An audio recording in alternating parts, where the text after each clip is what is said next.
وہ قوم ترقی نہیں کر سکتی جو اپنی اولاد کی تعلیم سے زیادہ اس کی شادیوں پہ خرچ کر دے. بے شک.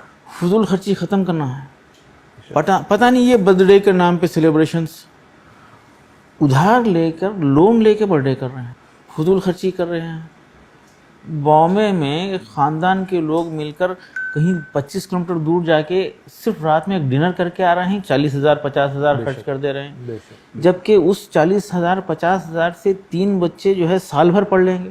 تو یہ فضول خرچی ختم ہونا, غیر شرعی غیر ضروری رسومات کو ختم کرنا ہے اور تعلیم کے لیے, تربیت کے لیے اور معیشت کے لیے کرنا ہے. پتہ چلا ایک نوجوان سے پوچھے, بیٹا آٹو چلا رہے ہیں کیا بات ہے, کیا حالات ہیں, ایسا کیوں ہوا؟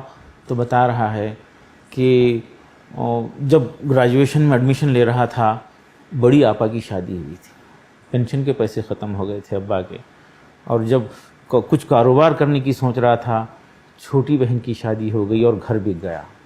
اور یہ نوجوان آٹو چلا رہا ہے. ایک دن کا ڈرامہ, جبکہ بہترین نکاح وہ ہے, حدیث پاک کا مفہوم ہے, بہترین نکاح وہ ہے جس میں کم خرچ ہو.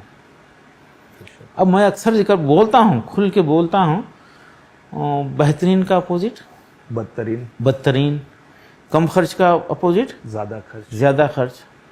بدترین نکاح وہ ہے جس میں زیادہ خرچ. ارے لڑکی کے اوپر خرچ کی گنجائش ہی نہیں. نکاح کو آسان کرو, گناہ مشکل ہو جائے گا. نکاح کو مشکل کریں گے تو گناہ آسان ہو جائے گا. یہ بات سمجھنا چاہیے. تو میں ملک بھر میں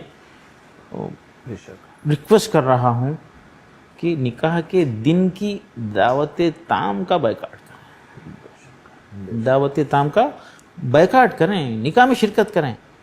اور ولیمہ غریبوں کا خیال رکھتے ہوئے, کفایت شرعی سے, فضول خرچی سے, دکھاوے نام و نمود سے بچتے ہوئے ولیمہ کریں, شادی کو آسان کریں. یہ ایک بڑا کام ہے جس کی وجہ سے تبدیلی کی امید کی جا سکتی ہے. یہ بہت اچھا پوائنٹ آپ نے رکھا ہے سامنے, جس کی آپ وکالت کر رہے ہیں کہ شادی میں جائیے کھانا مت کھائیے. تو جیسے لوگ اپنے آپ سے کھانا کھانا چھوڑ دیں گے لوگوں کی شادی میں, لوگ اتنا خرچ کھانے پہ کرنا کم کر دیں گے اپنے آپ. 5% لوگ اگر اس پہ عمل کر لیے, اس ہمارے پیارے دیش ہندوستان کے 95% لوگ اس پہ عمل کے لیے راغب ہو جائیں گے, ایک بڑا مسئلہ ختم ہو جائے گا. 5% لوگ جو دل سے مانتے ہیں, بیٹھ کے تبصرے کرتے ہیں کہ فضول خرچی گناہ ہے. آپ کی محنت کی ہوئی حلال کمائی کے خرچ کا بھی حساب آپ کو دینا ہے, خرچ کا حساب دینا ہے. تو یہ احساس اگر ہو جائے اس نوجوان کے دل پہ سے, دیکھیے کہ اس کی بہنیں بیٹھی ہوئی ہیں اور پیسے نہیں ہونے کی وجہ سے شادیاں رکی ہوئی ہیں اور بیٹیوں کی عمریں ڈھل رہی ہیں, اس احساس کے ساتھ مت جائیے اور بیٹھتے ہی فوری حلال اور حرام, اللہ نے دیا ہے اس لیے خرچ کر رہے ہیں. بھائی اللہ نے دیا ہے لیکن خرچ کیسا کر رہے ہیں اس کا سوال ہوگا. یہ احساس ہونا چاہیے ہم لوگوں کو. تو اس کے لیے اگر کوشش ہوں, 5% لوگ اگر اس پہ عمل کریں گے, بائیکاٹ کر دیں گے صاف, تو انشاءاللہ 95% لوگ بھی اس پہ عمل کے لیے راغب ہو جائیں گے.